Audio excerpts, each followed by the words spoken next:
So about a month ago, I stumbled upon a trailer for a game called Autumn, which is a game about rape. The idea seemed interesting enough, but based on the trailer, the execution was quite lacking.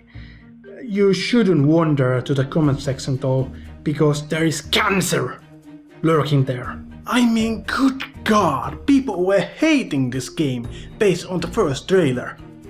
They were goddamn pissed. And the thing is, even I don't have high hopes for this game, even though I'm usually a sucker for artsy-fartsy games.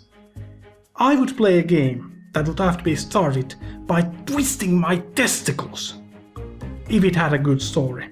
But this does not look like a good game.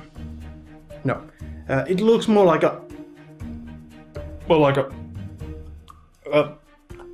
walking simulator. And I hate that term, because it's so often used in a derogatory way, and there are some so-called walking simulators that I love. I will defend Gone Home till the end of times, because it actually incorporated its game mechanics into the storytelling. This game, on the other hand, does not do that. I see a lot of non-mechanic, overblown effects like the washed out, practically non-existent color, soft emotional music, and a bunch of text explaining what the game is about, instead of letting the footage speak for itself. If you are making a narrative-driven game about a mature subject matter, you have to be able to use the game mechanics to deliver the message. Because otherwise, you're not doing the best job you can to make the player feel and experience the things you want them to.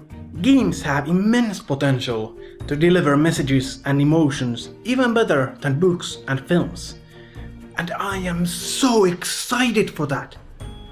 So that's why it's a bit bizarre to me to see people getting angry at games just for trying to do something different. It happened with Dear Esther, it happened with Gone Home, and now it has happened with Autumn. People are not just disliking these small indie games, they are hating them and, dare I say, afraid of them.